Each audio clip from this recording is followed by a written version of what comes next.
El amigo Jonathan Mulero López nos dice: a mí me gustaría que hablases más sobre el equilibrio muscular a la hora de la simetría y cómo corregir los defectos. Gracias. Muy bien, amigo Jonathan, pues esto es materia de mucho debate por parte de expertos y entrenadores, porque puesto que cada uno pues tiene su propio enfoque, su propia visión de cómo corregir esos fallos musculares. Como tú bien dices, una cosa es la simetría, que es que los dos lados del cuerpo estén bien compensados, lo cual es una tarea inteligente en el entrenamiento, puesto que al tener un lado diestro y un lado zurdo, pues siempre hay una zona que es más fuerte que la otra. En el caso del atleta fitness o el culturista, pues tiene que llegar a equilibrar esas zonas. Yo, como sabréis por otros seminarios, los que conocen un poco mi sistémica, yo para lo que es el concepto de simetría, utilizo mucho el entrenamiento isolateral. El entrenamiento isolateral obliga a los dos lados a trabajar de una manera coordinada e independiente, y eso en el medio y largo plazo hace que los dos lados del cuerpo se vayan equilibrando, tanto a nivel rendimiento como a nivel desarrollo muscular y forma. Eso por un lado lo que es la simetría. Si ya hablamos de armonía o proporción, eso ya hace alusión a que en vez de ver al cuerpo como un conjunto de grupos musculares más o menos desarrollados, nos fijemos en el físico como un gran conjunto, que esa es la esencia real del culturismo. Eso es por lo que muchas veces algunos no entienden cuando uno, porque está más fuerte o más seco, le gana a otro, cuando parece que llama más la atención. Realmente es que el culturismo busca un conjunto. En el caso de la proporción, se trata de que no haya desequilibrios entre grupos musculares. Lo más normal es que siempre los haya. Muchos achacan esa falta de proporción y de músculos infradesarrollados respecto a otros, lo achacan a que normalmente se suele pensar que es falta de trabajo, ¿no? Si no me reacciona, lo entrenaré más. Pasa que esa manera de enfocarlo suele errar. Muy rara vez, yo en mis años de experiencia en este deporte y con muchos atletas, muy rara vez un atleta ha conseguido mejorar un grupo muscular por darle más entrenamiento. Entonces, ¿qué es lo que sucede aquí? Pues lo primero es que puede pasar lo siguiente, muy raro es que un músculo que nos falla le falte estímulo. Muchas veces es al revés. ¿Por qué no es al revés? ¿Por qué no puede ser lo contrario? ¿Por qué no puede ser que el músculo lo que le falta igual es recuperación? ¿Y si ese músculo, que además por el motivo que sea ya no crece al ritmo que los demás, y si lo que estuviera faltando es recuperación? Recordar que sin recuperación no hay supercompensación, es posterior, o sea, está estímulo, recuperación, supercompensación. Entonces, si el músculo no se recupera correctamente, pues le va a costar supercompensar. Si encima nosotros actuamos de la manera contraria, o sea, dándole más estímulo, pues lo más probable es que todavía esté peor, lo sometamos a una gran fatiga periférica y finalmente pues cada vez sea más costoso. Eso pues es uno de los motivos. Yo, por mi experiencia como entrenador y como atleta, en mi caso mido un 86, con lo que he sumado en mi carrera hasta más de 40 y pico kilos de masa muscular extrafisiológicos que yo me he trabajado. En ese caso, con mi estatura y con mis longitudes, con mi estructura ósea fina, longilínea y muy alta, lógicamente cuando empecé a coger bastantes kilos de masa muscular surgieron bastantes desequilibrios. Principalmente, te lo resumiré rápido, yo creo que el problema de los grupos musculares retrasados tiene que ver con una falta de conexión neuromuscular con el músculo que trabaja. Suele ser muy típico, o sea, tú dices, ay, tengo la espalda fenomenal, la desarrollo muy bien, pero sin embargo el tríceps me cuesta muchísimo. Pues le sueles preguntar a esa persona, a ese atleta, ¿tú cuando tienes la espalda la sientes bien? ¿Notas bien la contracción? ¡Buah! Muchísimo.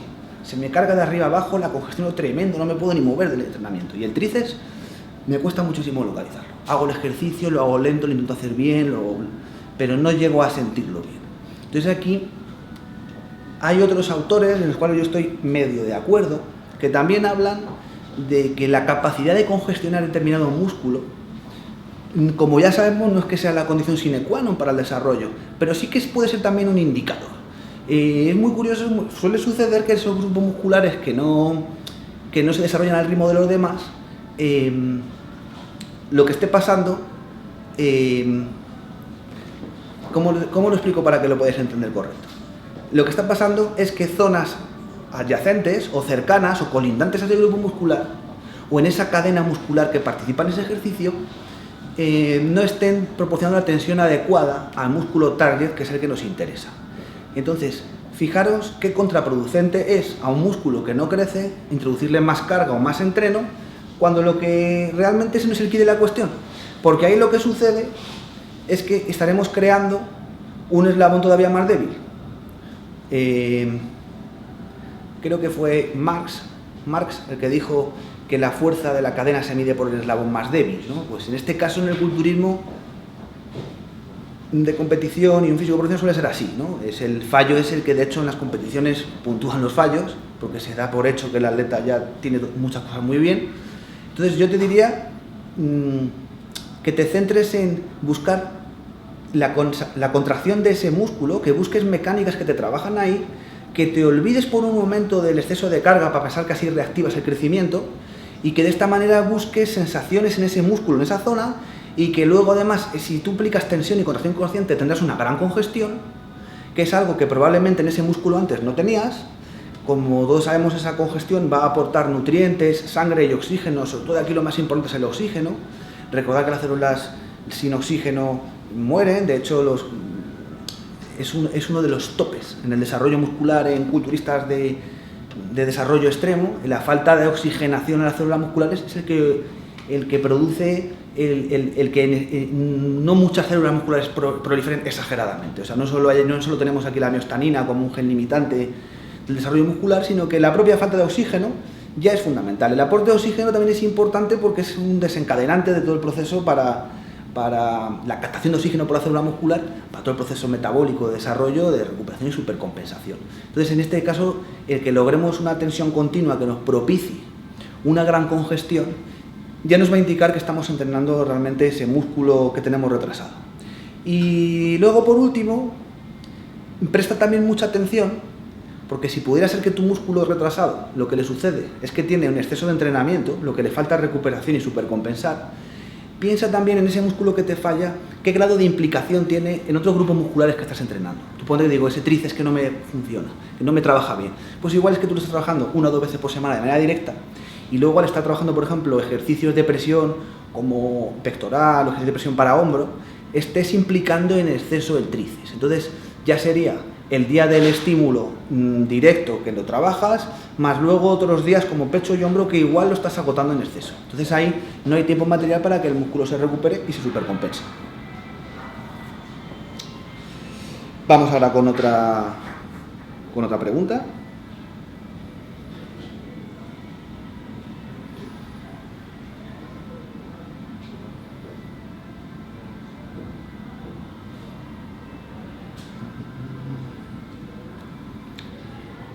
Vamos a ver aquí una pregunta con un poquito de desarrollo que además complementa un poco el seminario que también tenéis colgado gracias a Más Músculo en su canal de culturismo interior.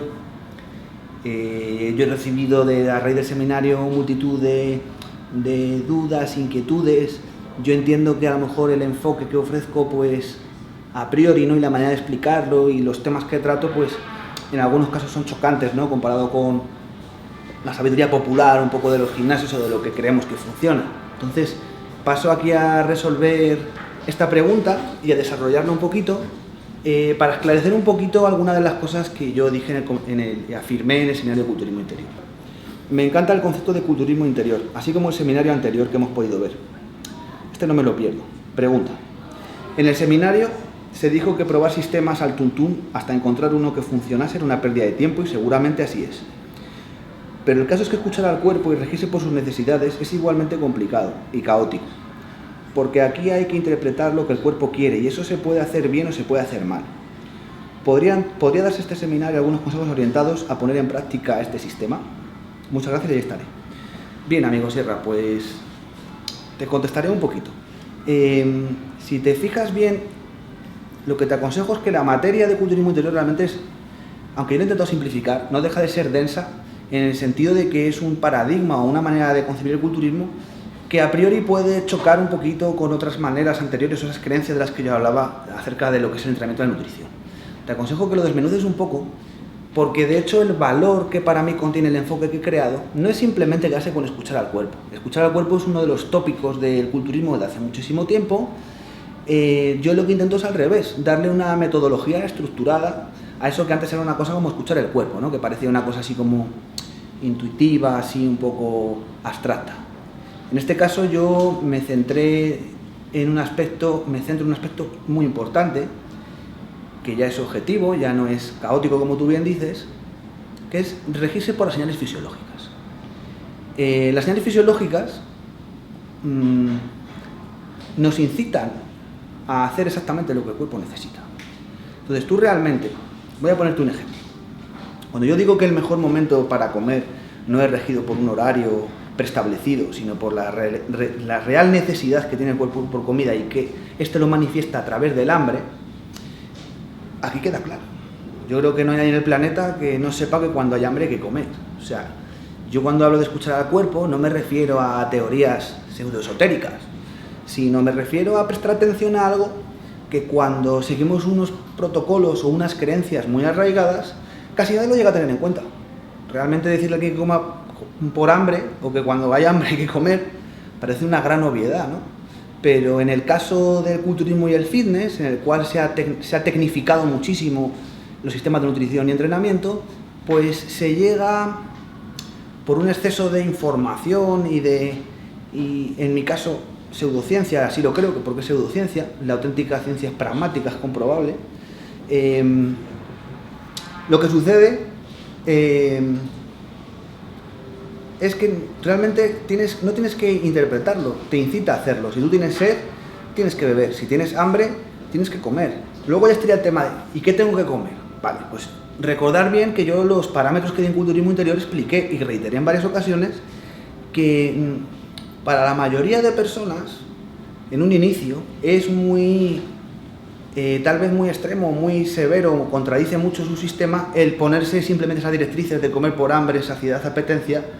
Es muy difícil llevarlas a cabo de estar acostumbrado a hacer un plan de 5 comidas, regido tal. Entonces, yo lo que propongo es un paso intermedio, a ser totalmente no perceptivo, a que ya sepas realmente escuchar tu cuerpo, en el que tú hagas un plan que puede estar sobre el papel, pero que tengas en cuenta estos parámetros.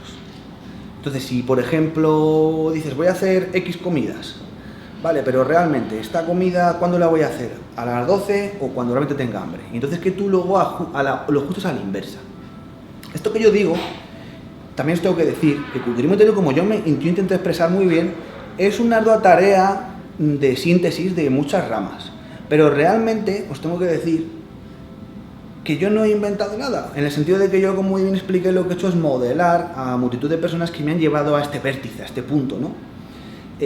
Por ejemplo, para que os hagáis una idea de lo que es tener en cuenta las sesiones fisiológicas, escuchar al cuerpo, y que no es incompatible con seguir un programa, de hecho yo lo unifico como coach con mis alumnos, es un concepto que, por ejemplo, hace algo de años leí de manos de Chad Nichols. Chad Nichols es uno de los mejores preparadores y nutricionistas, ha trabajado 2 años Culmen con Ronnie Coleman, ha trabajado con Chris Cormier, bueno, su lista de atletas de primer nivel es interminable. De hecho, Chad Nichols entró en escena a principios de los 90, él era culturista, y él era cónyuge de Kim Chizeski, que fue, como sabéis, una gran Miss Olimpia de culturismo, y este hombre pues se hizo famoso a base de preparar a su mujer. Le hizo unos cambios tremendos, de mucha calidad en ese físico, más allá de evaluar el estándar físico que a cada uno le guste. Sus resultados fueron muy eficaces y Kim Chizeski cada año sacaba un conjunto muy seco y muy sólido, y además nos daba una sensación de desnutrido, como sucede muchas veces con atletas que van muy pasados de rosca. Entonces aquí, a partir de aquí, pues se empezó, oye, ¿quién la ha preparado? Ha sido este chico, tal. Y entonces empezó a correrse la voz. Encima, a medida que además fue preparando atletas, pues fue teniendo cada vez mejores resultados, y además son de estas personas que siempre han tenido un cierto halo de misterio o de enigmática, puesto que sus métodos pues tampoco los contaban mucho. Recientemente, puesto que Chad Nichols, aunque sigue trabajando con atletas, ya en varias revistas del sector ha contado sus experiencias de años con atletas y tal, muchas muy curiosas y anecdóticas. En el caso de Charles Nichols hay un seminario que hace unos años dio junto con Ronnie Coleman, en el que hablaban de cómo estructuraba su dieta. Es muy curioso porque Charles Nichols no hace el típico proceso ortodoxo de gasto calórico, ingreso, un déficit, o sea, no lo hace de esta manera. Ni siquiera calcula los gramos de hidratos, proteínas y grasas como nosotros pensamos por macronutrientes, o voy a tomar tanto al día, lo divido en 5 o 6 comidas. Él decía que ajustaba la cantidad de comida de cada comida de Ronnie Coleman, la cantidad necesaria para digerirla y tener hambre alrededor de las 3 horas, que es muy diferente de comer cada 3 horas. Comer cada 3 horas puede implicar que, ahí va, me toca comer, pues tengo hambre de hace un rato, me espero. Me toca comer, no tengo hambre, tengo que comer. No de esta manera. Él, en vez de decir de manera arbitraria, come 300 gramos de pollo y tanto de arroz, lo que hacía era ajustar con él por feedback cuánto tiempo tarda en digerir X cantidad de comida y cuánto tiempo vuelve a tener hambre. Entonces ajustaba las cantidades para que Ronnie Coleman comiera cada 3 horas, pero con hambre, haciendo que esas cantidades de comida sí estuvieran acordes al sistema fisiológico de una manera muy inteligente, porque lo que hace ahí es, efectivamente, tiene el beneficio de comer cada 3 horas y de un aporte de nutrientes continuado, pero por otra parte no es incompatible con la sensación interna que tenía este señor. Entonces, además, las cantidades, a mí me gustó mucho este concepto, porque ya no es tan abstracto. En el sentido de que digo como abstracto, si muchos dirán, pero no es abstracto, si más abstracto es lo que tú dices, que calcular 2 gramos de proteína por cada kilo de peso corporal, o etc, etc. Bueno, pues yo, sin ánimo de ser polémico, os diré que eso todavía es más abstracto. ¿Por qué es abstracto? Porque son estudios estandarizados. Porque, de hecho, en la bibliografía científica hay una cantidad de estudios tremendos que dicen cosas diferentes. Y luego, para más INRI, hay atletas que tienen resultados muy diferentes con cosas que la ciencia actual dice que no son tan correctas. Yo creo que no hay nada más objetivo y más medible que tu sensación real. O sea, inconveniente, pues como yo he explicado varias veces, personas que están muy acostumbradas a seguir protocolos de nutrición muy rígidos y muy controlados, son de las personas que, de hecho, en nutrición se les llamamos dietantes, ¿no? Es una actitud ya de persona ya muy cerrada con la nutrición. Les es muy difícil y caótico pasar ahí. E incluso les cuesta esas señales fisiológicas, no ya interpretarlas, que sería un segundo paso, sino que les cuesta hasta reconocerlas. De hecho, habréis oído muchas veces el consejo de, cuando tengas hambre, primero bebe un vaso de agua. Muchas veces no es porque el vaso de agua te llene, el vaso de agua cuando llega al estómago se absorbe y no está. Simplemente es porque hay personas que tienen tan deteriorado su endopercepción que confunden el hambre con la sed. Entonces se les aconseja que tomen un vaso de agua porque igual no es hambre, es lo que tienes.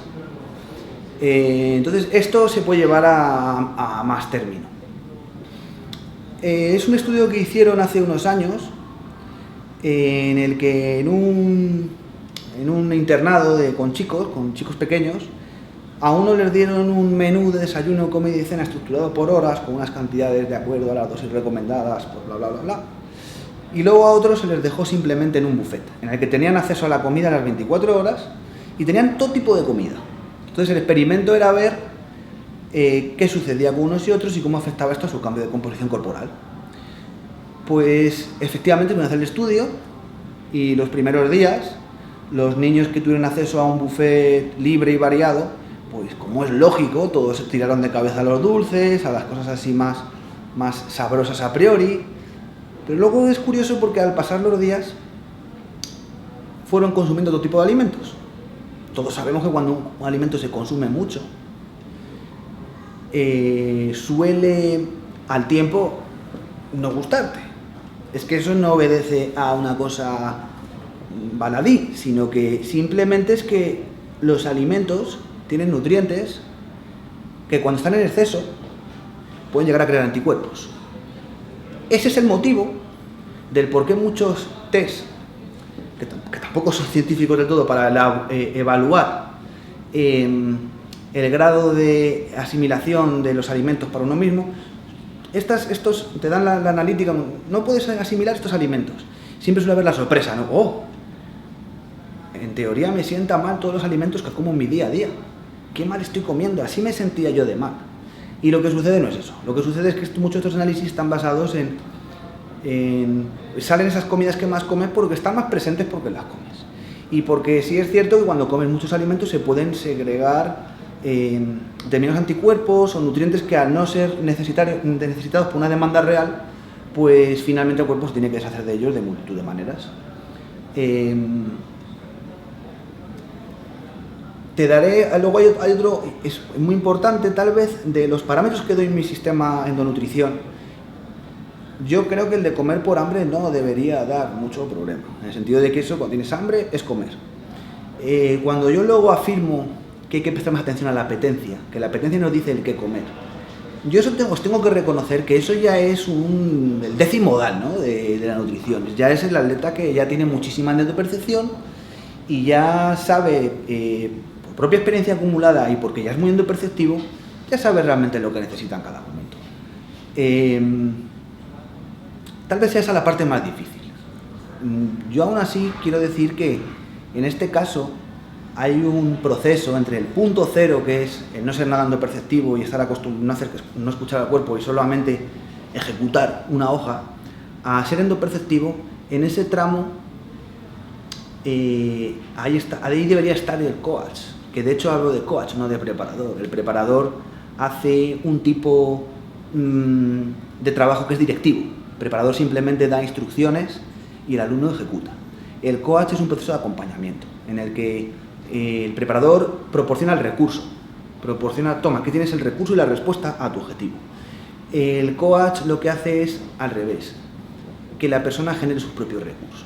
O sea, de hecho, el enfoque de culturismo interior es totalmente basado en el coaching, en el sentido de que aquí la figura del coach basado en este enfoque, lo que da son estrategias para que la propia persona haga uso de sus propios recursos, que en este caso son elevados. Y por otra parte acompaña en el proceso a una persona que no es endoperceptiva, poco a poco a llegar a serla. Resumiendo, mi enfoque es progresivo, es dinámico y nunca es absoluto.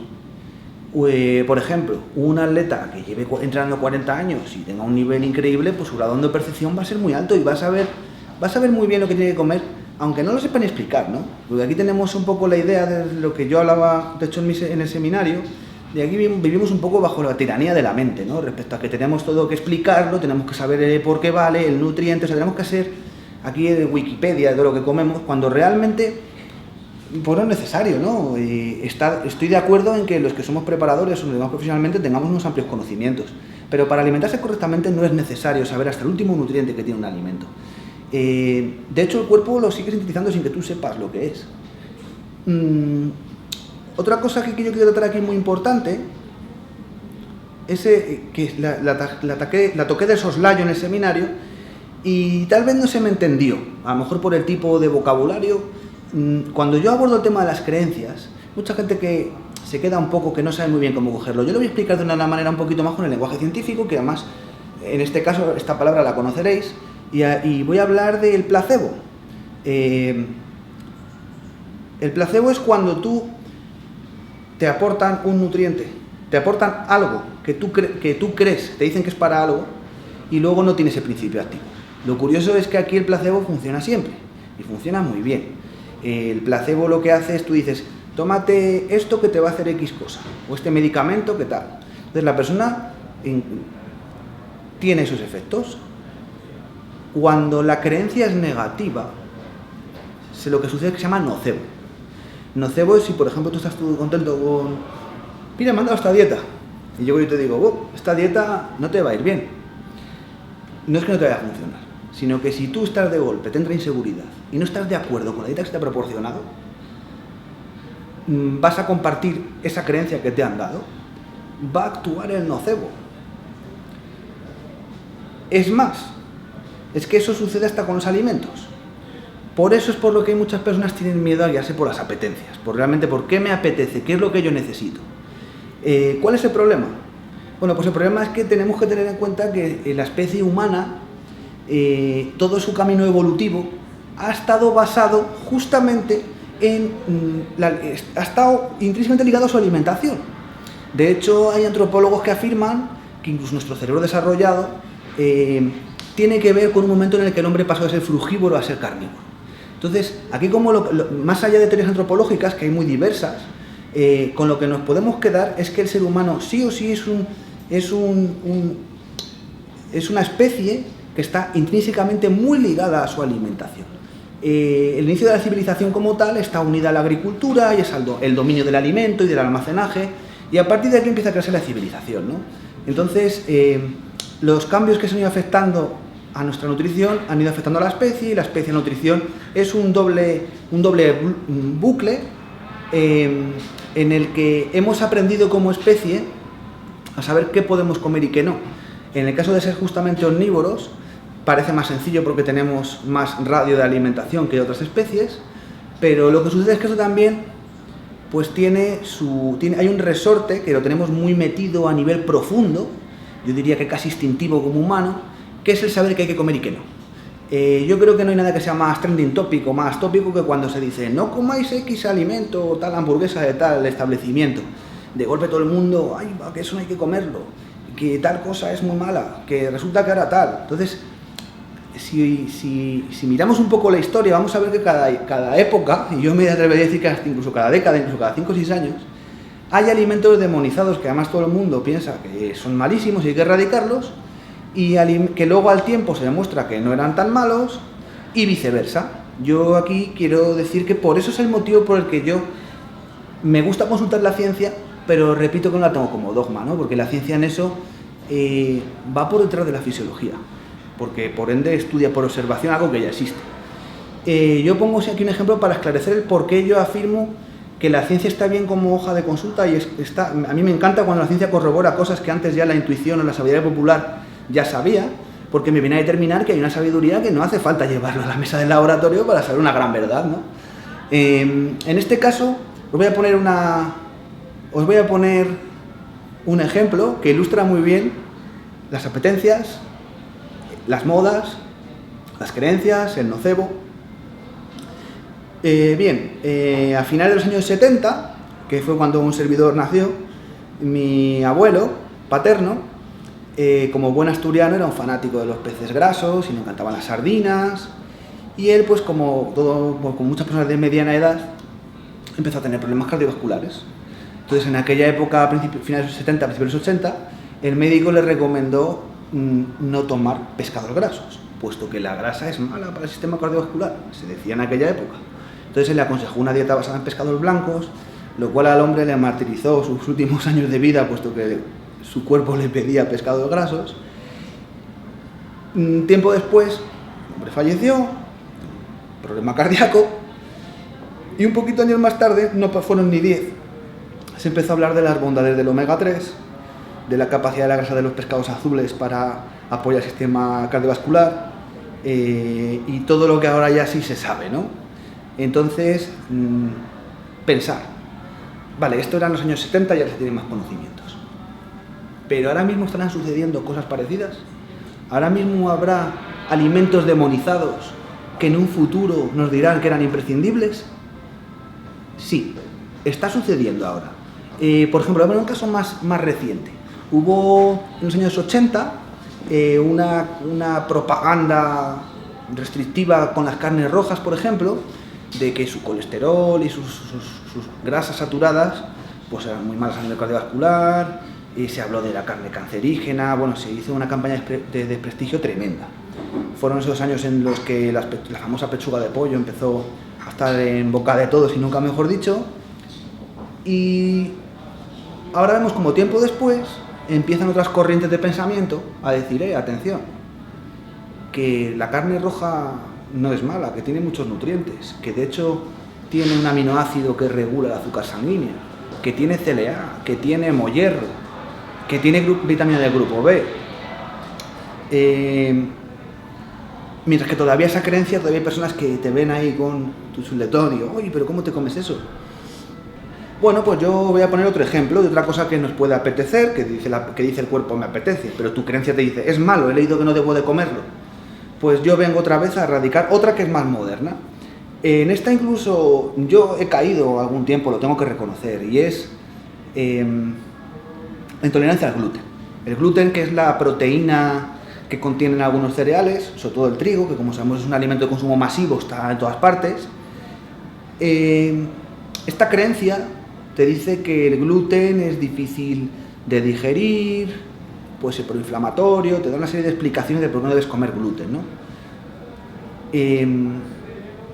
Yo realmente, que no soy intolerante, no soy celíaco, sí pensaba que no tomarlo daba beneficio a nivel de absorción intestinal y a nivel digestivo, ¿no? Pensé, joder, a mí no me sienta mal, nunca me ha sentado mal, pero realmente será mejor una dieta libre de gluten. Y ya varios atletas, como ya son Hugh, incluso varios profesionales, ya estaban hablando de no tomar gluten y demás.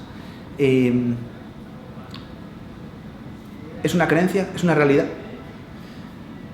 Vamos a desgranar este asunto. Por un lado, vamos a hablar de la enfermedad de celiaquía. La celiaquía se calcula, por ejemplo, en Estados Unidos, que es alrededor de un 1% de la población. Si tú eres celíaco, sí o sí el gluten tienes que evitarlo, lógicamente. Además, algunas hasta cantidades trazas son terribles.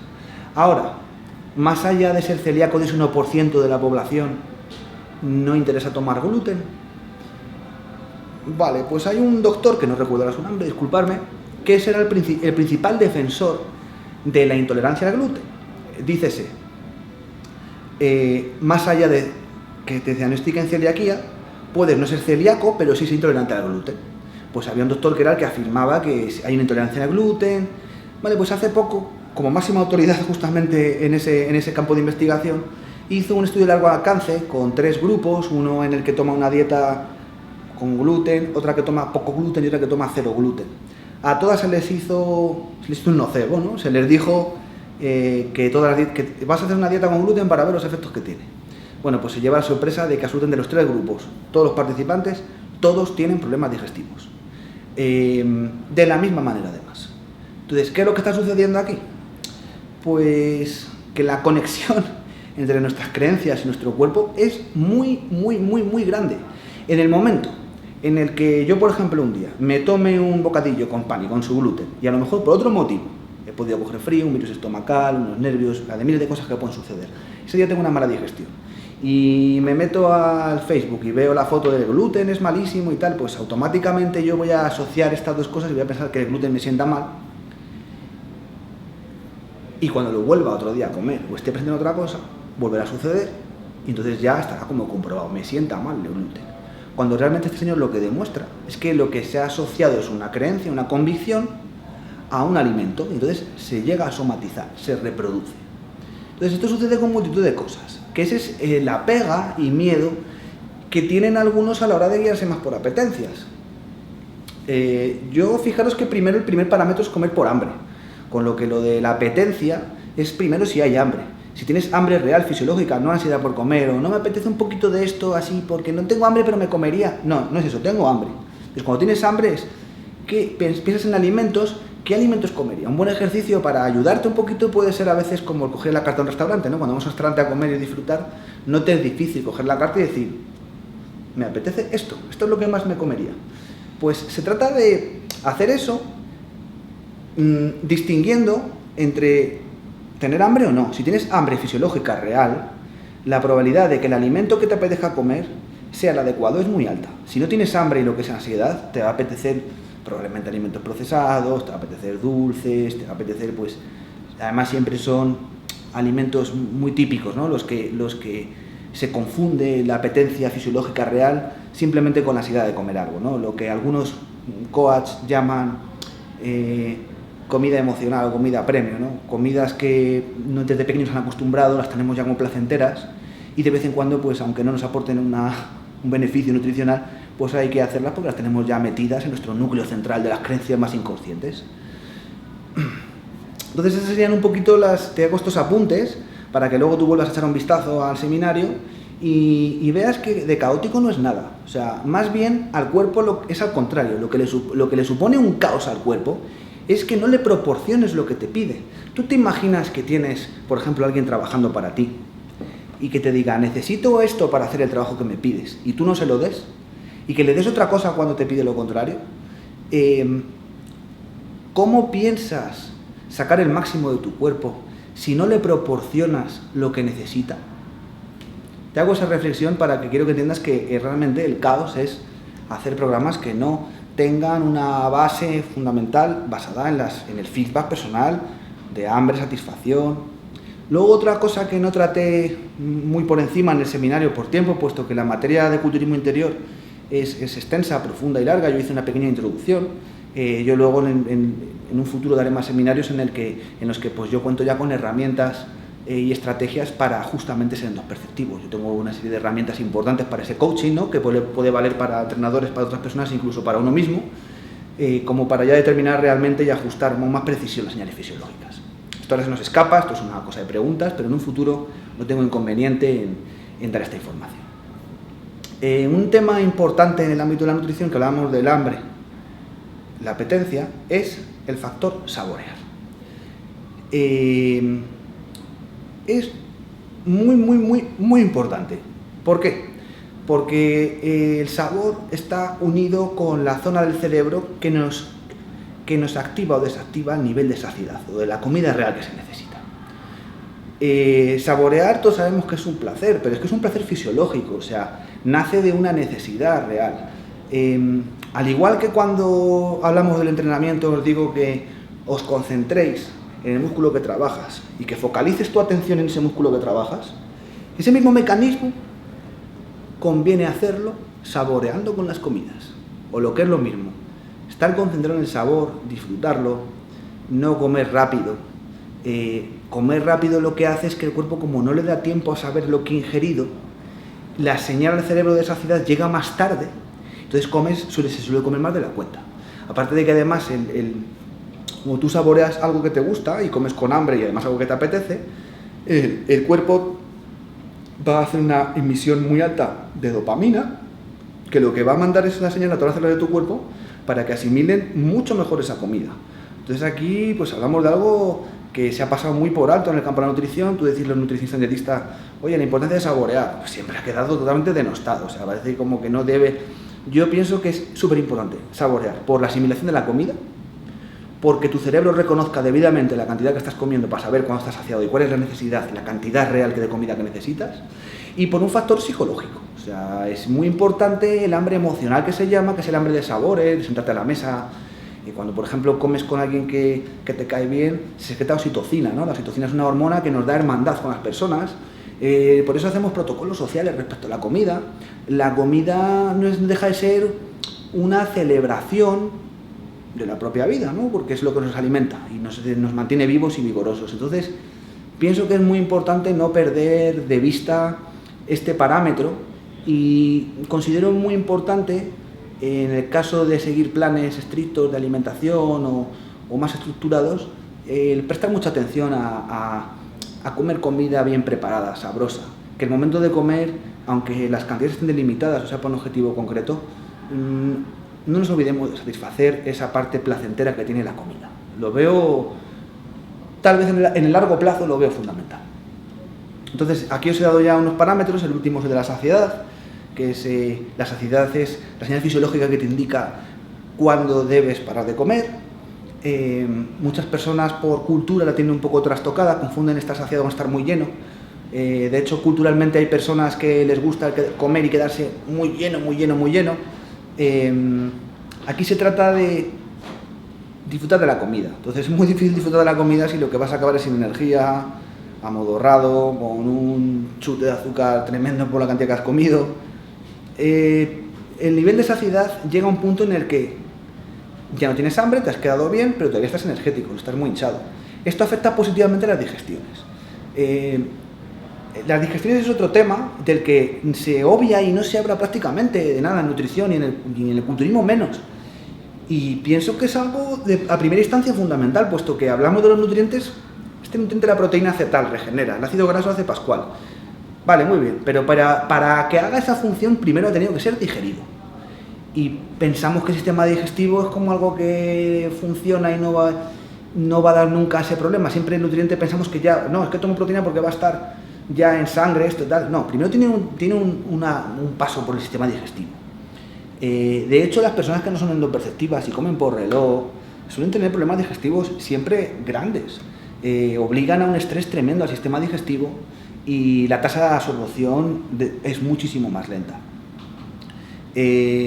Por esto es algo muy importante calcular las cantidades de una nutrición o de tu propia alimentación respecto a la saciedad real. Por mucho que me digan ahora que yo lo que necesito es tomar 70 gramos de proteína netos por comida y eso es equivalente a tantos, si yo me como la mitad y realmente ahí no tengo más ganas, es que pensar que lo que comáis de más, aparte de que son ya no calorías sino comida que no se utiliza, la probabilidad, el esfuerzo que tiene que hacer el cuerpo para eliminar eso que se come vía renal, vía hepática, es importante. Entonces aquí la digestión es muy importante. La digestión que se tiene posteriormente a una comida es también un gran indicador para ser endoperceptivo. Nos va a decir esa comida que teníamos hambre, que nos apetecía de más y que nos hemos saciado. Si cumplimos esos 3 puntos, luego la digestión que tenemos nos va a decir ya la verdad, ¿no? Pues mira, yo considero, lógicamente, podéis pensar que las digestiones buenas deben ser cortas.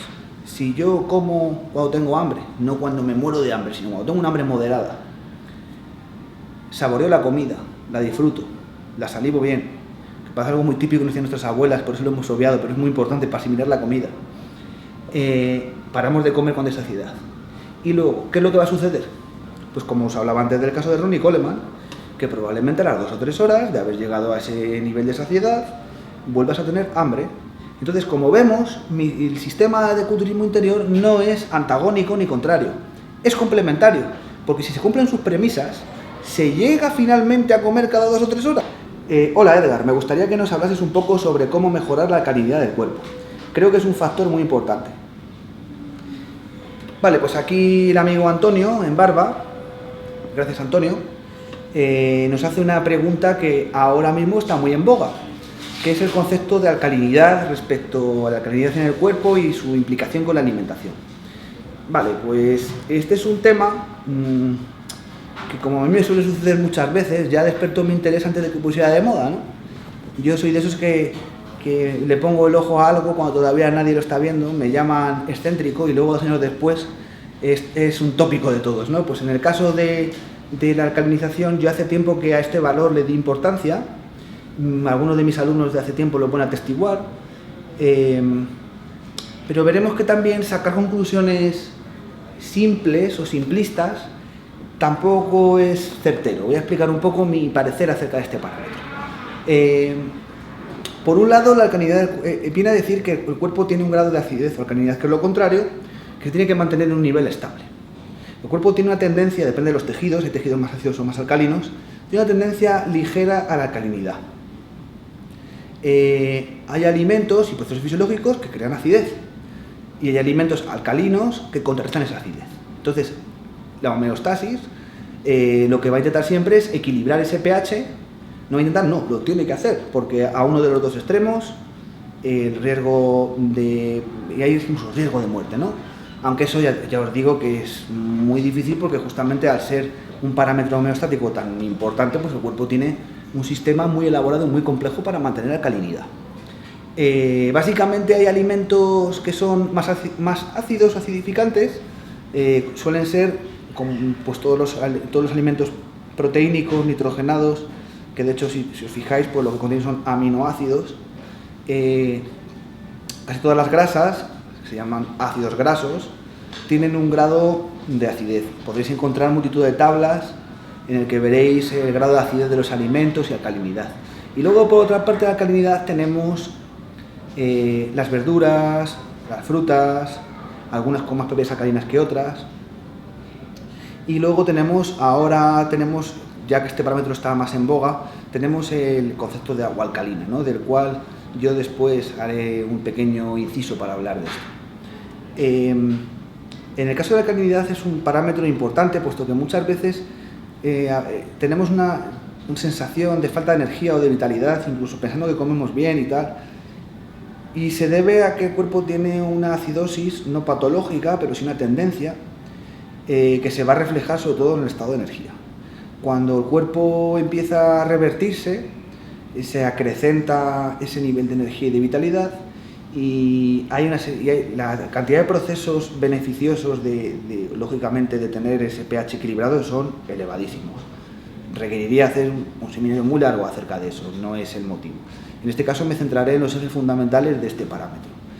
El problema de la alcalinidad, como todo lo que sucede cuando una información es nueva y se expande mucho, es que se llega a simplificar en exceso, como decía antes. Hace poco vi una revista de estas que tan en moda están cuando llega el verano, para hacer dietas rápidas y tal, y me llamó la atención porque siempre hablan de la dieta del calabacín, la dieta de la lechuga. Esta vez vi la dieta alcalina y dije, ahí va. Va a ser que estas revistas están empezando a coger conceptos dietéticos reales. Y bueno, finalmente pues no deja de ser la dieta del calabacín, lo único que la llaman dieta alcalina, en el sentido de que te dicen que las proteínas son acidificantes, las verduras y frutas son alcalinas, con lo que tenemos que hacer es dejar de comer proteínas y tomar solo alimentos alcalinos.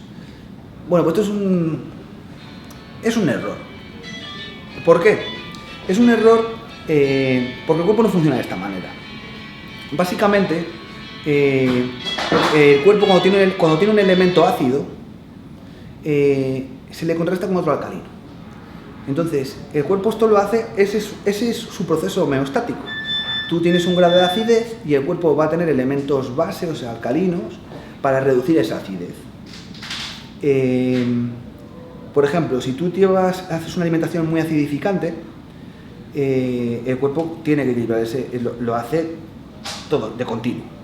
El inconveniente es que si tú no repones elementos base, elementos alcalinos, lo que sucede aquí es que el cuerpo, para compensarlo, va a tirar de su propia reserva de elementos base. Los elementos base son los minerales, que son alcalinos, básicamente. Entonces ahí el inconveniente que sucede es que cuando tu dieta o estilo de vida, porque es que esa es otra, que es donde yo quiero ahora hablar un poquito, que no solo acidifica la nutrición, sino que hay más factores de acidificación. Lo que sucede es que el cuerpo va a equilibrar eso con la principal reserva que tiene de elementos base en el cuerpo. Estos son los minerales óseos. El exceso de acidificación en el día a día se cree ahora que es uno de los grandes motivos de falta de densidad ósea y de osteoporosis, puesto que el cuerpo va necesitando calcio y otros minerales para frenar esa acidez continuada de tanto tiempo. En el caso del culturismo o del fitness hay una cosa muy importante aquí, que es que el cuerpo, cuando se acidifica, no solo el cuerpo lo equilibra con minerales de la dieta o de los huesos, sino que el nitrógeno también es alcalinizante y se suele agotarlo cuando la acidez es alta. Entonces, fijaros qué curioso que un atleta, cuando se dice que toma proteínas cada X horas, siempre se achaca al principio de mantener un balance positivo de nitrógeno, ¿no? Puesto que los proteínas son elementos nitrogenados, aportan nitrógeno. Entonces, cuando el nivel de nitrógeno es mayor en el músculo del que sale, pues el balance es positivo, porque eso indica anabolismo, ¿no? Entonces, para eso se toma proteínas todo el tiempo. Si no corregimos de esas comidas el pH acidificante de la proteína, lograremos lo contrario de lo que estamos buscando. Dejando que comamos comidas para cada 3 horas, lo que va a suceder es que cada vez más acidez y cada vez más robo de nitrógeno de la masa muscular. Por otra parte, como os decía, no solo acidifica la alimentación, acidifica principalmente el estrés. El estrés psicológico, fuerte y continuado, acidifica muchísimo. Eso es algo que ya no lo puedes solapar con alimentación. O sea, por supuesto que tu dieta alcalina va a tener más elementos, va a ingresar más elementos base para hacer frente a eso. Pero por mucho que tú hagas un esfuerzo en alcalinizar, si tu grado de estrés o de somatizar el estrés es elevado, ahí la acidez va a ser alta. Por otra parte también, yo sí creo, y además hay libros que lo afirman acerca del equilibrio ácido-base, de que hay una diferencia individual también. Hay personas que acidifican más que otras, incluso personas que con dietas muy ácidas no presentan esos niveles de acidez. Entonces también hay una parte ahí que es individual. Vale, una vez hablado de cuáles son los motivos y qué es un poco este eje ácido-base, os voy a dar unas pautas rápidas para empezar a equilibrarlo. Por un lado, está que, como os decía, un elemento ácido en presencia de otro elemento base en la misma cantidad, lo que hacen es neutralizarse, se neutralizan. Entonces, en este concepto es en el que nos tenemos que basar, no en eliminar simplemente alimentos ácidos, puesto que son necesarios. En este caso, el tomar en todas las comidas, como veis que hace casi todos los atletas bien informados, una buena dosis de verdura junto a tu proteína o tus carbohidratos, si es que los tomas, o según tu tipo de dieta, lo que va a hacer es esos alimentos ácidos los va a contrastar con los alcalinos. Entonces ahí no va a propiciar una acidez producida por la comida. En el entrenamiento, que también es acidificante, bueno, pues por eso es uno de los motivos, entre otros, por los que hay que acotar el entrenamiento, ¿no? No vale, a más entrenamiento, más volumen de trabajo, más frecuencia, más nivel de acidez. Entonces es uno de los motivos de acotar los entrenamientos. En el caso luego del estrés, como ya sabéis, es uno de los parámetros en los que justamente en Culturismo Interior, en el apartado de la mente del éxito, hablo de lo que significa ser ecuánime, que es una manera sosegada de responder al estrés externo. Requiere, como toda cualidad, requiere un trabajo y requiere un tiempo de aprendizaje hasta llegar a convertir eso en un hábito, pero se basa no en omitir esa fuente de estrés porque está ahí, sino se trata de somatizarla de una manera más sosegada y no tan reactiva. Yo, por lo que metí esa cualidad del éxito como fundamental, por su implicación directa en la forma física. Entonces, aquí cobra relevancia porque una persona ecuánime va a acidificar menos de ese estrés continuado. Luego, una estrategia también que en este caso yo utilizo bastante cuando me viene un atleta que hace una dieta muy acidificante y yo le quiero revertir ese proceso, es, por ejemplo, la inclusión de plátanos, que son muy alcalinos, y luego tenemos, por ejemplo, la patata. La patata, que es un carbohidrato almidonado, que puede acompañar muy bien a las carnes o otro tipo de proteínas, es también muy alcalino, a diferencia de otros carbohidratos, que son ácidos. Entonces, el tomar, por ejemplo, por comida, una cantidad de proteína, una cantidad de verdura y una cantidad de patata, ahí digamos que es una cantidad de ácido por 2 de alcalina. Y luego, otro factor importante o otra estrategia para alcalinizar o balancear el cuerpo en ese importante factor sería consumir un agua alcalina. El agua también tiene un pH, el pH del agua corriente normal suele ser neutro o incluso en algunos sitios un pelín ácido, y luego ahora tenemos aguas que tienen un pH, las aguas minerales tienen un pH un poquito más elevado, y luego tenemos bajo este concepto pues herramientas como por ejemplo uno que comercializamos aquí en Más Músculo, que es el pH 9, el cual lo que hace es alcalinizar el agua de grifo en un tiempo. Yo quiero hacer luego, antes de que acabar el seminario, una pequeña prueba, puesto que parece difícil una tecnología en la que solo un shaker alcalinice el agua, como no lleva filtros ni nada, pues vamos a hacer la prueba aquí in situ con unas gotas medidoras del pH para ver efectivamente qué pH nos da la pH 9, que en teoría nos debe dar ese pH 9. Otra cosa importante es que en un entorno ácido, por citaros otra cosa importante de ese equilibrio para el desarrollo muscular y para nuestro deporte, es que también se ha demostrado que cuando hay un nivel ácido elevado, hay una mayor cantidad de miostanina. La miostanina es el gen que delimita el crecimiento muscular. No es un enemigo, es necesario. Si no fuera por este gen limitante inhibidor del desarrollo muscular, yo haría bíceps solo una vez y crecería hasta romperse. Entonces, digamos que es el factor tope que dice supercompensa hasta aquí. De hecho, la miostanina se descubre cuando un niño que nació, empezó en su edad de desarrollo ponderal, empezó a desarrollar más masa muscular de lo normal. Ese niño se le empezó a estudiar hasta que gracias a él hallaron en el genoma cuál era ese gen que él no tenía y que por eso empezó a desarrollar masa muscular.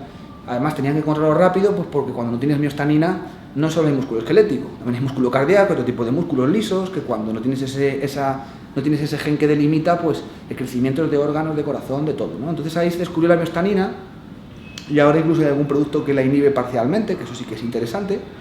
Y en este caso vamos a nivel fisiológico fundamental importante, que es que cuando el nivel de acidez está alto, estamos acidificados, el nivel de miostanina también es alto. Y cuando está alcalino, la miostanina baja. O lo que es lo mismo, desarrollar masa muscular en un entorno alcalino es mucho más supercompensatorio, ¿vale?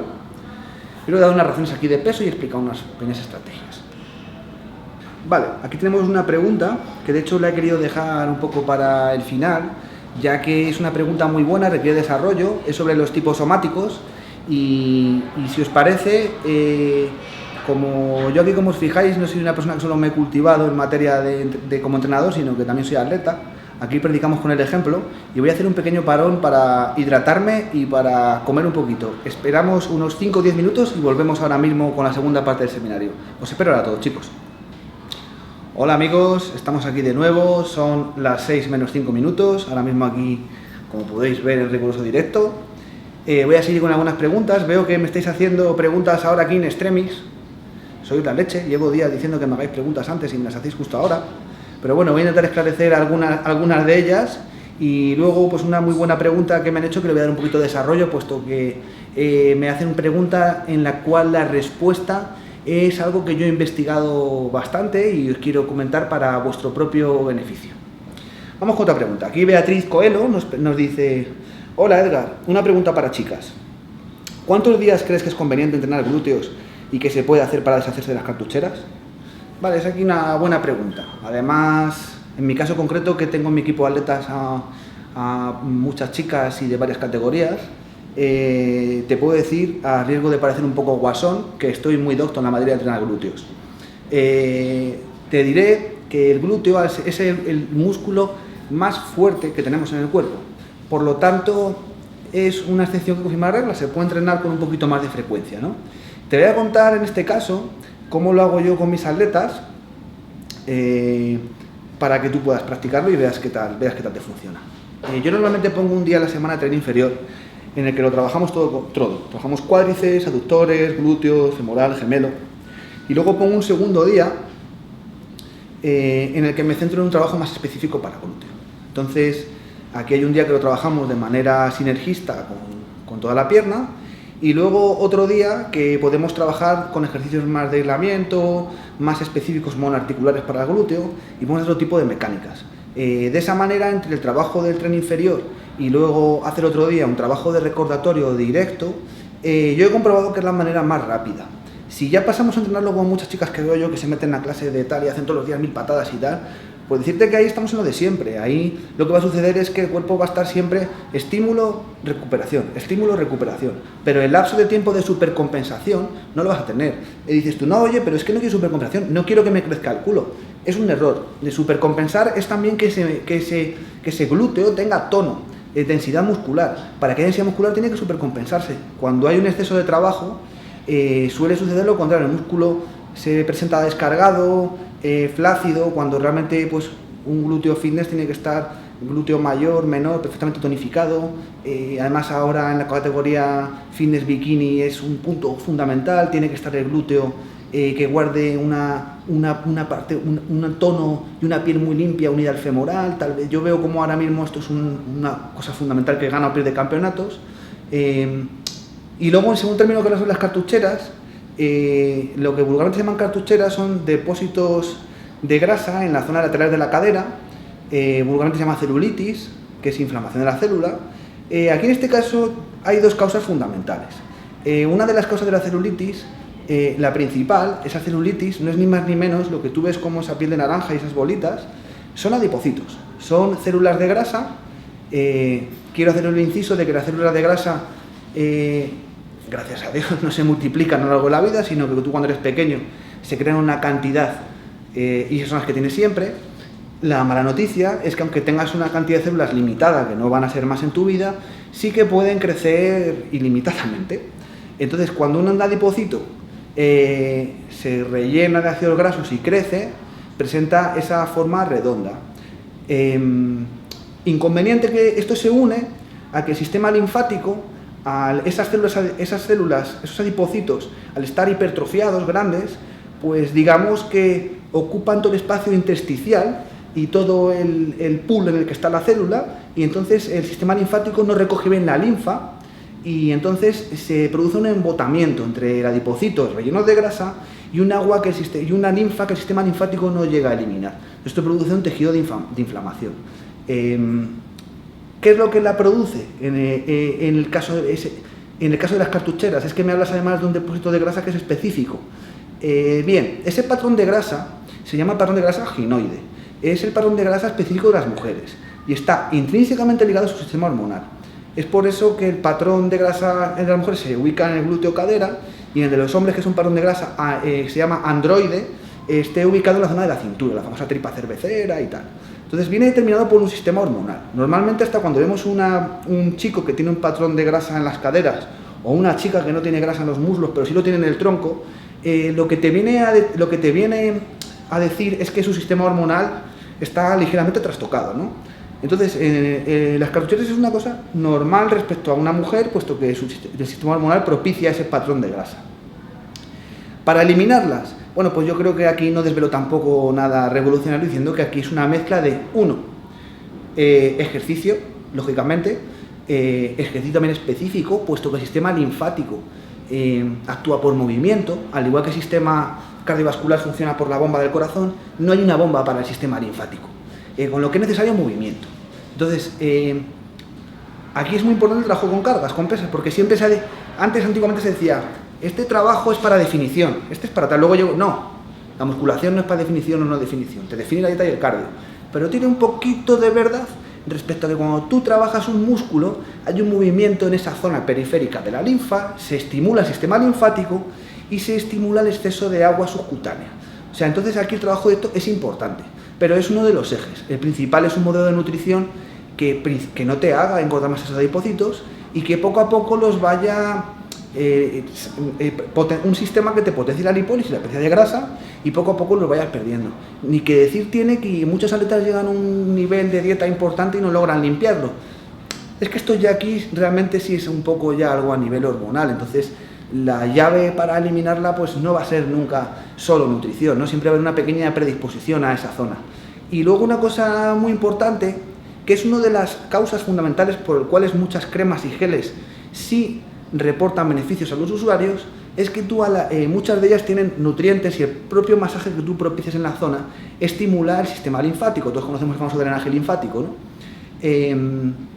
Entonces, opto por decirte 3 patrones, 3 ejes: nutrición, entrenamiento de la zona, y que por otra parte bien te apliques masajes tanto leves como incluso más fuertes, porque aquí cuando se habla del drenaje linfático, como sabéis, es un tipo de masaje que es muy suave, ¿no? Se trata de ir haciendo barridas en el agua subcutánea para ir justamente llevándola a esos pequeños capilares y que ese agua, esa linfa, se redistribuya. Pero no solo sucede de esta manera, cuando hacemos un masaje también profundo muscular, también se remueve perfectamente la linfa y el sistema linfático. Entonces, veo fundamental, y yo es una de las estrategias que mando a mis atletas cuando quedan X semanas para competición, es darse masajes y, por supuesto, dormir con las piernas en alto, como todos los competidores ya suele ser un clásico, puesto para favorecer el retorno venoso, para favorecer que no haya un embotamiento de agua y favorecer que entre que ese agua se va y que hagamos un estímulo deportivo y nutricional lipolítico, pues entre que el adipocito se vacía y se descongestiona el sistema linfático, pues ahí se van a empezar esas zonas a equilibrar. Yo de hecho te digo que, aunque cueste, yo trabajo con muchas chicas que al inicio de la temporada tienen esa zona glúteo femoral con un poquito de piel de naranja y todas llegan a sacar en competición una piel lisa y bien, o sea que sí se puede. Vale, vamos a ir a una pregunta del amigo Alberto González Cortés, es acerca de la suplementación. Buenas tardes, Edgar. ¿Hay algún problema en hacer estas 3 combinaciones? AAKG, que es arginina alfa-ketoglutarato, con BCA, creatina con BCA y creatina con glutamina. Es que encuentro gran cantidad de opiniones con todo esto. Muchas gracias. Vale, básicamente nos dice que qué combinación es más acertada. Arginina alfa-ketoglutarato, que es un ester de un aminoácido, la arginina, que por su conversión a óxido nítrico nos va a potenciar esa congestión hiperemia de la que hablaba antes y ese aporte de nutrientes y de oxígeno. Por ahora tenemos los BCA, que son un aminoácido de cadena media, que son cruciales para el desarrollo muscular y de hecho son por los que se rige la asimilación de los alimentos proteicos por su contenido en BCAAs. Y luego por otro lado tenemos aquí creatina con BCAAs, que la creatina, como sabéis, es un combustible muscular que lo que va a propiciar es una mayor resistencia y una mayor cantidad de ATP para poder hacer el trabajo anaeróbico. Y luego tenemos creatina con glutamina, que la glutamina es un aminoácido, se le llama condicionalmente esencial, a pesar de que no es esencial, puesto que el cuerpo lo puede sacar de otros aminoácidos. Se le llama condicionalmente esencial porque es el aminoácido más presente en la masa muscular, por lo tanto pues tiene un papel importante en el metabolismo muscular.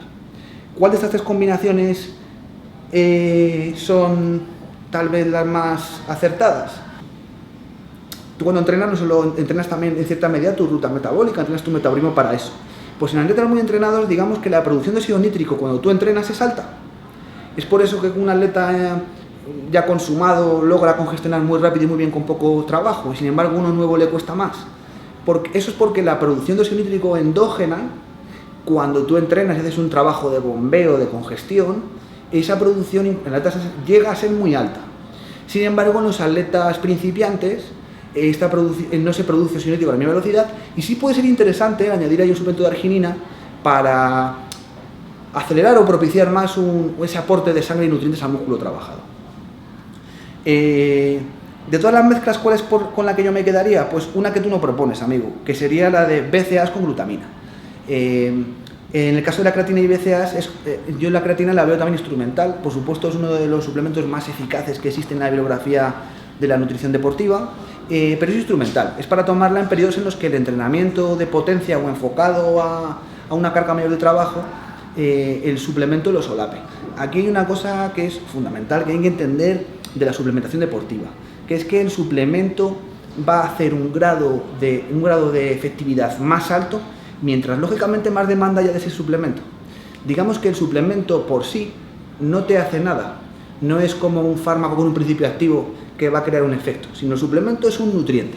Entonces, como funcionan los nutrientes, funcionan por demanda. Entonces, si yo, por ejemplo, he entrenado mucho y tengo mis niveles de L-glutamina musculares vacíos y mi L-glutamina intestinal, que también hay una pequeña reserva, la tengo diezmada, pues el tomar una glutamina en un momento de demanda me va a dar un alto beneficio. La suplementación funciona toda así. Entonces, el error es pensar, voy a tomar una creatina porque me va a dar más fuerza. No suele funcionar de esta manera. Más bien es, voy a hacer un periodo de entrenamiento para este estímulo y lo solapo con este nutriente porque ahora sí hay una demanda. Entonces, la suplementación, cuando funciona de manera brutal y eficaz, y por eso yo soy un gran defensor, es siempre que esté solapada con el estímulo adecuado. El estímulo, el entrenamiento, es lo que va a favorecer una carencia, una demanda de nutriente que luego al supercompensarlo con el nutriente nos va a supercompensar. Es por eso que los BCAAs los considero fundamentales, porque la demanda que tienen siempre es alta. Mientras tu entrenamiento sea intenso y frecuente, tu demanda de BCAAs pues va a ser alta. Tu demanda de glutamina pues se va a ver rápidamente depletada por el entrenamiento, y también va a ser interesante incrementarla por medio de un suplemento. Y en el caso de la glutamina y la creatina pues son instrumentales para determinados momentos. Así que yo, como un combo básico, te diría que glutamina y BCAAs. Te diré también, para tu información, que he hecho un artículo muy extenso para nuestra página Más Músculo Strong Site, en la que hablo sobre la verdad acerca de los batidos post-entrenamiento, en el que aquí explico muy bien estas cuestiones. Y lo que es mejor de todo, que las explico ya con un punto de partida individualizable. Ya te hablo para quién, para qué momento, para qué objetivo. Te aconsejo que lo visites porque vas a ver en un lenguaje preciso pero coloquial que se ajusta más a tu post-entrenamiento, sin ningún tipo de falacias o sin ningún tipo de interés más que el propio beneficio que conlleva el tomar el suplemento. Vale, vamos con otra pregunta más.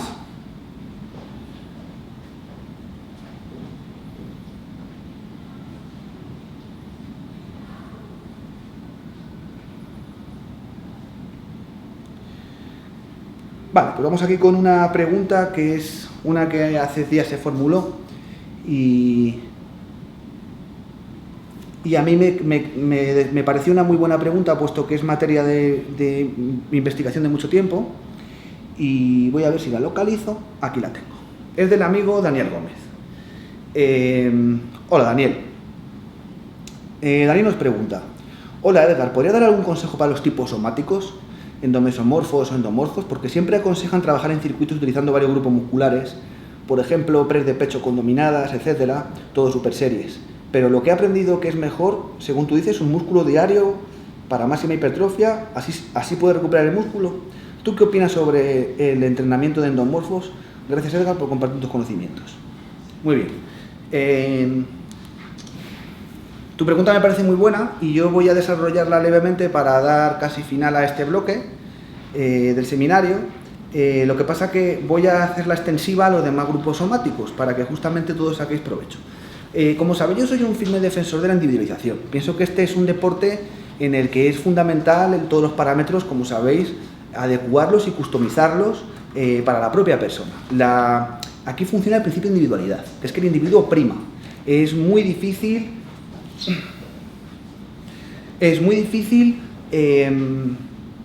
hacer patrones estándares que funcionen para todos lo sabemos. Entonces, como ese firme creyente de la individualización que soy, despertó en mí hace unos años el interés por justamente los tipos somáticos o biotipos. Voy a explicarlo brevemente de dónde viene esta información y cómo hacerla uso para nuestro beneficio, puesto que nos da un primer punto de partida para reconocer nuestra individualidad. Y a partir de ahí, ya nosotros, por endopercepción y por señales, podemos ir ajustando todavía más nuestra preparación. Pero a priori nos servirá para saber si una preparación es compatible con nuestro biotipo o no, o incluso para determinar simplemente qué biotipo es cada uno. Bien, la teoría de los biotipos, curiosamente, no viene del terreno de la fisiología ni del deporte, viene de la psicología. Fue William Sheldon, que es un psicólogo, el cual estaba investigando, después de tratar a muchas personas en su consulta y tal, se dio cuenta que había, finalmente, estudiando rasgos en común de las personas, se dio cuenta que finalmente había como 3 tipos de caracteres, ¿no? Que había 3 patrones de carácter diferenciados, muy claros, en las personas. Y que incluso algunos eran mezcla, pero que estaban esos biotipos estaban detrás de todo esto. Bien, lo que se llevó Sheldon de sorpresa fue que después de ver muchas de sus fichas de sus pacientes para establecer qué carácter tenían, se dio cuenta que había una fisionomía muy característica cada uno de estos caracteres. Entonces ya se puso a investigar todavía más en ello, entonces llegó a definir bien estos 3 biotipos. Estos 3 biotipos, Sheldon y muchos autores, simplemente se habla de cuál es su fisionomía y cómo responden, pero luego la aplicación para esto, para el culturismo, ya es muy amplia, está fragmentada la información en muchos sitios y a mí realmente ha sido un camino laborioso para llegar a sintetizar la información que os voy a dar, puesto que está fragmentada en muchas partes. Yo hago unos apuntes muy específicos para que justamente pues, podáis esta información aprovecharla de manera óptima. Bien, por un lado tendríamos el biotipo endomorfo. Vamos a ver primero su morfología, ¿vale? De su distribución física. El endomorfo tiene una estructura ósea densa y ancha. Tiene una cadera ancha, unas articulaciones anchas, huesos musculares densos. Su sistema predominante, porque cada biotipo tiene un sistema fisiológico predominante, es el digestivo. Le funciona muy bien, tiene hambre, digiere muy rápido y que le gusta comer. El endomorfo podemos decir que es ese que podríamos llamar persona que retiene y que es de naturaleza gordita, que solemos decir, o que le cuesta adelgazar, tiene la cadera ancha y además encuentra un placer enorme en la comida y le gusta mucho comer. Bien, pues este sería el endomorfo. Su sistema es el digestivo. Lo curioso es que cada biotipo también tiene un cronotipo. El cronotipo es que se ha demostrado que hay personas que tienen un nivel de alerta y de energía diferente a lo largo del día, entonces se ha clasificado en 3, que corresponden muy bien con los biotipos. El endomorfo es el cronotipo matutino. Es la persona que se levanta pronto, tiene un nivel de energía muy alto por la mañana, de hecho suele tener mucho hambre por la mañana. Normalmente coincide que ese momento de energía diario se solapa con los momentos de más hambre. Es lo que yo llamo en mi sistema de coaching prime time, respecto a que es el momento del día en el que uno está más energético y está más propenso para recibir comida. El cronotipo del endomorfo es matutino. Es una persona que tiene energía por la mañana, le desciende por la tarde y por la noche pues se va pronto a la cama, con sueño y demás. Y luego los biotipos, cada uno digamos que tiene un sistema endocrino particular que responde de manera diferente al estrés. En el caso del endomorfo, cuando tiene estrés, la hormona del estrés que más se le activa y más tiene en circulación es el cortisol. El cortisol, como sabéis, lo que hace es transformar masa muscular en energía y también hace de lipogénesis. Es una hormona que crea lipogénesis, o sea, el acúmulo de grasa, ¿no? Entonces, esto encaja muy bien el por qué es así el endomorfo. Estructura ósea densa, sistema permanente digestivo, cronotipo matutino, y su respuesta individual al estrés es cortisolémico, ¿vale? Entonces, ya tenemos aquí una información interesante, ¿no? Porque si sabemos que es cortisolémico, ya sabemos que cuando tiene estrés, pues es esa persona que se hincha en vez de demacrarse. Ya nos indica qué protocolos no tenemos que hacer para crear todavía más cantidad de cortisol. Ya sabemos que entrenamientos muy largos, puesto que hay un momento en el que la curva de esfuerzo hace un incremento del cortisol endógeno, no deberemos propiciar entrenamientos demasiado prolongados, porque sería como echar más fuego al fuego. Si la persona ya tiene cortisol, si hacemos un entrenamiento que tenga todavía más cortisol, pues imaginaros. El ectomorfo tiene una morfología con una estructura ósea fina y alargada, ¿no? El ectomorfo es ese típico que se llama delgado por naturaleza, esos que se dicen, comen de todo y no engordan, o no, le cuesta coger músculo. En Estados Unidos se les llama hard gainers, ¿no? Duros de ganar, ¿no? Como que les cuesta mucho. Y su sistema predominante es el nervioso. Son personas que se dice mucho, le consumen los nervios, o no tengo hambre porque no tiene hambre porque es nervioso, o come mucho pero los nervios lo queman todo. Eso es porque su sistema predominante es el sistema nervioso, ¿vale? El ectomorfo es inquieto y nervioso. El cronotipo que tiene el ectomorfo suele ser nocturno, suele ser una persona que tiene un nivel de energía más alta por la noche. Es una persona que tiene energía por la noche y tiene incluso más hambre por la noche. Y por la mañana tiene un pico de energía en entredicho, ¿vale? Por supuesto decir que esto es un punto de partida y que no hay un cronotipo puro, somos mezcla de varios, y luego que esto, como os digo, es un punto de partida. Yo cuando empecé a estudiar esta materia llegué a pensar que iba a ser ya la piedra roseta más concluyente, pero luego realmente el individuo manda hasta por encima de los biotipos. Entonces eso está bien como punto de partida, tomar la información para sacar vuestro propio análisis y como un punto de partida, pero no penséis que es una regla de oro, porque no es así, porque la regla de oro eres tú mismo, que tú sí que eres un individuo, que no hay nadie más como tú, ¿vale? Entonces, luego la respuesta individual al estrés del ectomorfo, del delgado, es adrenalítico. Lógicamente, si el sistema nervioso está funcionando, la hormona del estrés, olvidemos que la adrenalina también es catabólica, es la que el ectomorfo secreta cuando tiene un grado de estrés. La adrenalina lo que hace fundamentalmente es, al igual que el cortisol, lo que va a hacer es transformar masa muscular, aminoácidos musculares en energía disponible. La adrenalina lo que hace es actúa sacando glucógeno muscular y hepático.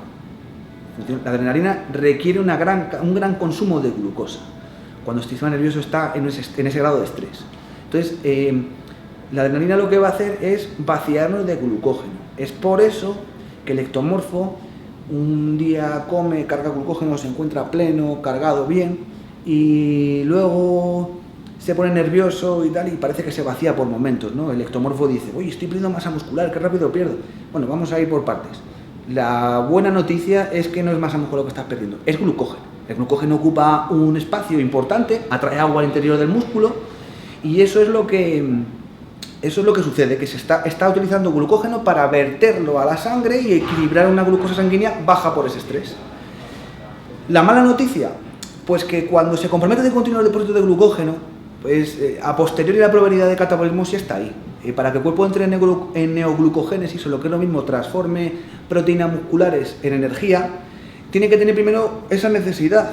Y luego tenemos el último biotipo, que curiosamente, si os fijáis, el endomorfo, el gordito, está en un extremo, el delgado por naturaleza está en otro, el ectomorfo, y en medio, que es el equilibrio, está el mesomorfo. El mesomorfo es el atleta, que se dice que es atleta por naturaleza, ¿no? Es esa persona que se da bien los deportes, que crece rápido, que nunca tiene un nivel de grasa muy elevado, es el atleta por excelencia. Su morfología es una estructura ósea amplia y equilibrada. Tiene una clavícula ancha, una cadera ni grande ni pequeña, tiene unos huesos fuertes, una estructura bien hecha. Tiene luego su sistema predominante como los otros dos. En este caso, ¿cuál es el sistema predominante? El sistema muscular. Al igual que el endomorfo, su sistema predominante es el digestivo y el ectomorfo, el sistema predominante es el nervioso. En el caso del mesomorfo, su sistema obviamente es el muscular. Entonces, por eso le encanta el deporte, necesita utilizar sus músculos, necesita moverse. Su cronotipo, ¿cuál es la hora del día en la que funciona mejor? Es neutro. El mesomorfo puede funcionar tanto por la noche como por el día. Es esa persona que se puede adaptar a todos los cambios exteriores. Y luego tenemos la respuesta individual al estrés. El mesomorfo, ese atleta, ¿cómo responde cuando tiene estrés? Vale, pues tiene un equilibrio metabólico innato, o lo que es lo mismo. Su cuerpo no es tan reactivo hormonalmente a un estrés, secretando esa cantidad de hormonas catabólicas. Digamos que somatiza muy bien el estrés. Entonces, con esta información pues podemos sacar unas buenas conclusiones. Si hablamos en el caso de ser mesomorfo, de tendencia a retener y a engordar, la dieta, la nutrición, debe ser con carbohidratos bajos a moderados. Ya que el endomorfo, por tener un nivel de grasa siempre natural un poquito más alto, tiene una ligera resistencia a la insulina. O sea, no suelen ser estas personas que se llaman sensibles a los carbohidratos. En el caso del entrenamiento para el endomorfo, pues si sabemos que su sistema del estrés predominante es el cortisol, no tenemos que hacer sesiones de entreno que sean excesivamente largas o frecuentes para justamente que agravemos más su problema de cortisol. Vamos ahora con en el caso del ectomorfo para su entrenamiento de nutrición. Si hablábamos que el ectomorfo es adrenalítico y eso le consume sus depósitos de glucógeno, partiremos de la base de que la nutrición lo que necesita es abastecer de continuo esa demanda que tiene todo el tiempo de glucógeno que está utilizando. Entonces será una dieta del ectomorfo más hiperglucídica, con una mayor cantidad de carbohidratos. El ectomorfo tiene una masa muscular, una masa ósea, como hablábamos, fina y alargada. No es el perfecto atleta de potencia. Su composición fibrilar y su predisposición al ejercicio suele ser más ejercicios de fondo y de resistencia. Esto no implica para nada que no sea un atleta que con el debido entrenamiento llegue a ser un buen atleta, por ejemplo, para desarrollar masa muscular, porque se puede. ¿Qué tipo de entrenamiento tiene que hacer un analítico? Vale, pues tiene que hacer un entrenamiento en el que el eje del entrenamiento debe ser el peso moderado. Si el ectomorfo añade una carga de trabajo muy elevada, aquí lo que va a suceder es que para poder mover ese peso va a solicitar demasiado del sistema nervioso, que lo que va a hacer en este caso es crear un estrés que le va a propiciar una mayor cantidad de adrenalina. Entonces va a propiciar todavía más la hormona del estrés que a él le está perjudicando y que debemos equilibrar. Así que el ectomorfo tiene que tomar una dieta con carbohidratos altos moderados, con un nivel de grasa moderado a alto, porque eso es lo que le va a sustentar bien su masa muscular. Su ritmo metabólico elevado con la grasa que tiene un contenido calórico alto lo va a amainar, sin necesidad de tampoco cebarse a carbohidratos o crear picos de insulina muy elevados, y su entrenamiento, sus cargas deben ser moderadas, para de esta manera evitar el exceso de entrenamiento y que provoque demasiada adrenalina y que todavía le vacíe más. Un error muy común que yo me encontré cuando investigué los biotipos es que normalmente el ectomorfo, como se dice que pierde masa muscular rápido, que tiene que entrenar poco intenso y muy pesado, ¿no? Pues es un error. Es un error porque principalmente ese tipo de entrenamiento lo que le va a hacer el ectomorfo es consumir todavía más. Va a crear un pico mayor de adrenalina con esas cargas de trabajo elevadas. No olvidemos que a mayor carga de trabajo, mayor implicación del sistema nervioso central. Y en el caso de ectomorfo lo que necesitamos es lo contrario. Lo que necesitamos es que esté el sistema nervioso lo menos comprometido posible y que agotemos a nivel periférico su masa muscular sin implicar ese SNC y sin que haya una emisión alta de adrenalina. En el caso de ectomorfo es crucial, al igual que en todos los biotipos, es crucial esa cualidad de ecuanimidad, ¿no? Eso es lo que le va a permitir al ectomorfo amainar esa inquietud y esos nervios y que la adrenalina no esté siempre haciendo jugar malas pasadas. Vamos ahora en el caso del mesomorfo, del atleta. En el entrenamiento pues responde bien a casi todos los estímulos. Tiene un sistema dominante muscular, eso hace que cualquier tipo de deporte se le dé bien, disfrute. Los mesomorfos lo que tienen que hacer es aplicar estímulos muy diferentes, probar sistemas de entrenamiento, porque de todos de hecho van a sacar un cierto beneficio. En cuanto a la nutrición, pues tiene que ser una nutrición más proteica, puesto que tiene su sistema muscular es predominante, necesitará una mayor cantidad de proteínas para reponer y para regenerar. Y luego, estas serían más o menos unas bases que os doy un poquito para los biotipos. En cuanto a... Vamos a hablar un poquito de suplementación para cada uno de ellos. En el caso del ectomorfo, que su problema es que le suele faltar apetito a veces para la demanda que tiene de comida, considero una herramienta, una estrategia fundamental muy buena la inclusión justamente de comidas líquidas por medio de batidos. El ectomorfo es ese que siempre se queja de que no tiene hambre, de que le cuesta comer, es nervioso, eso además suele, como se suele decir, cierra el estómago.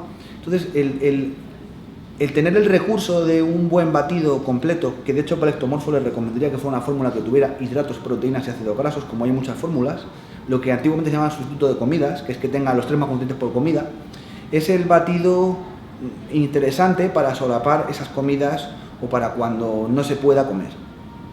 Veo interesante para el estómago también añadir un complejo multinutriente, sea un multivitamínico mineral o un más moderno que yo prefiero, suplementos orgánicos, que es que en vez de ser en vitaminas sintéticas aisladas, son concentrados de fruta y de verdura, están en forma orgánica o sistémica, que tienen una cantidad mayor de nutrientes que actúan como un sistema creando una sinergia mayor. En el caso del ectomorfo son suplementos fundamentales para los 3 biotipos, pero el caso del ectomorfo es muy importante porque el ectomorfo necesita una gran cantidad de calorías para incrementar su masa muscular y mantenerla. Y eso a veces se hace muy difícil en una dieta en la que abunde justamente fruta y verdura, que son menos calóricos. Entonces es fácil que pueda haber una deficiencia de micronutrientes. Entonces el densificar nuestra dieta con un suplemento que nos proporcione esos nutrientes a toda esa carga calórica lo veo importante e interesante. En el caso del endomorfo, del que hablamos que tiene tendencia a engordar, haría mucho hincapié, por ejemplo, en otro suplemento fundamental, que lo es para los 3, pero que en este caso cobra una mayor relevancia, que es hablamos de los ácidos grasos omega 3. Los ácidos grasos omega 3 fomentan los procesos antiinflamatorios del cuerpo, en un genotipo que tiene tendencia a la hinchazón. Entonces, un nivel alto de omega 3 o una proporción elevada respecto a los omega 6 en su dieta, lo veo interesante. Y para el mesomorfo, como tiene un equilibrio muy innato, va a sacar mucho beneficio de la suplementación, pero no hay que hacer en este caso en él ningún suplemento que cobre una mayor relevancia. Muy bien, amigos, después de este breve descanso y para finalizar este primer seminario, sé que tendréis muchas más preguntas, sé que vendrán más. A tiempo real me están pasando aquí un montón de preguntas, todas muy interesantes. Siento deciros que el tiempo empieza a finalizarse. Deciros que esperamos, no os preocupéis, habrá más eventos de este tipo para contestar vuestras preguntas. Ahora voy a pasar, como decía antes, a probar los efectos de la pH 9. La pH 9, su utilidad es que el agua la alcaliniza a un nivel cercano en la escala de acidez a 9. Esto tiene múltiples ventajas, hablábamos antes de la alcalinización. Tomar un agua muy alcalina, el agua que llega como vehículo a todas partes, alcaliniza a una velocidad muy rápida. Incluso yo vendría a decir que es la herramienta, el agua alcalina es la herramienta número 1 para una rápida alcalinización, puesto que el agua llega a la sangre muy rápido y alcaliniza rápidamente la sangre, llevándola a todos los tejidos. La pH 9, voy a explicar un poquito cómo funciona. Yo llevo ya unos meses probándola. Como veis, no tiene ningún filtro, tiene una larga duración. Y podéis decir, vale, ¿cómo funciona? Mucha gente, de hecho, es un poco... no cree que puede hacer efecto algo que no tiene un filtro, ni un mecanismo, ni nada. Vale, pues voy a explicar un poco cómo es. La pH 9 dentro, si pasáis el dedo, tiene unas rugosidades en su interior, ¿vale? Esos pequeños surcos están compuestos de una materia que es rica en minerales. Esa mezcla de minerales son elementos base, como decía antes. Entonces el agua, al introducirla, introducís el agua,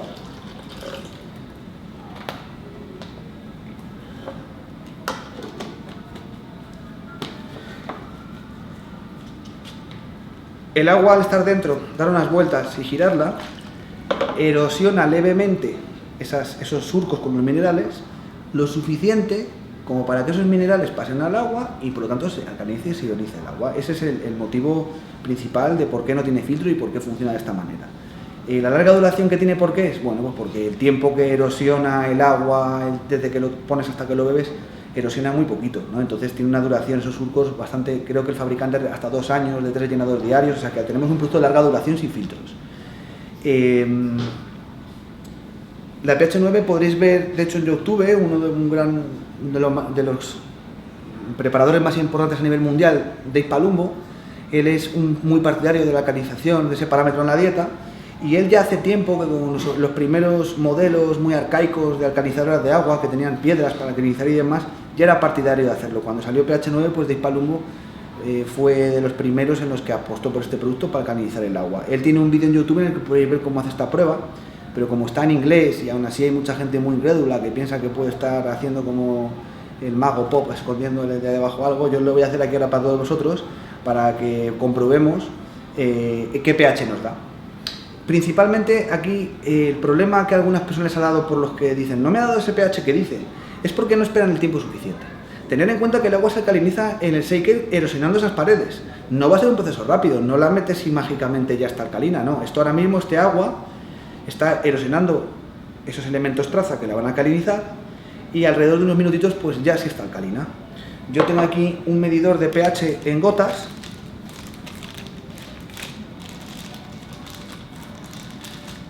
Me tenéis que acercar, por favor, creo que hay un taponcito de plástico transparente. Ahí.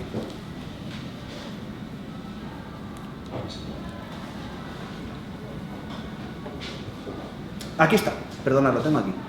Esto es lo que tiene en directo, chicos.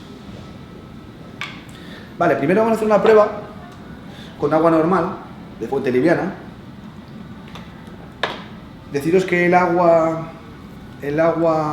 mineral es un poquito más alcalina que el agua de grifo.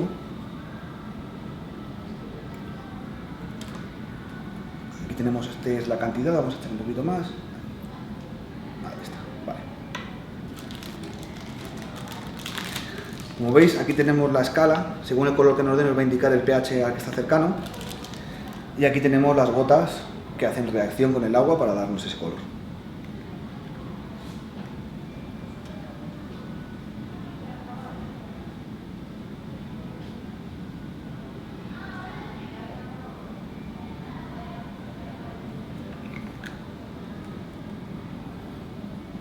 Como veis, va haciendo reacción, va cogiendo color. Se va oscureciendo. Este es un agua realmente fuente liviana bastante más alcalina que las del grifo normales. Y como podemos ver, ahora que ya ha pasado un tiempo, es un color verde, ¿vale? Aquí podemos ver que el verde es un pH de 7, que de hecho es el pH que nos da en la etiqueta, ¿vale?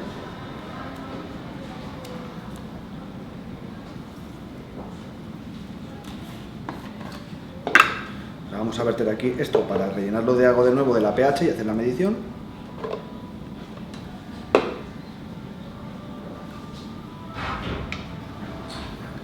Ahora ya hemos tenido esto unos minutos. Es interesante dar unas cuantas vueltas porque esto es lo que más tal vez va a erosionar las paredes para que se alcalinice, ¿vale?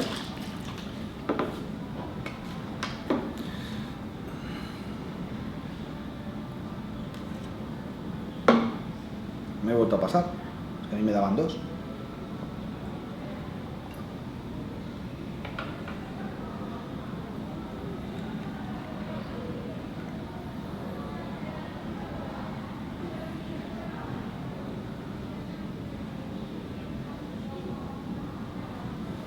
Esperamos un poquito, primero veis que se va poniendo verde. Mientras más contacto hace, se va haciendo más azul. Haremos un poquito más para que coja el color total que tiene que coger.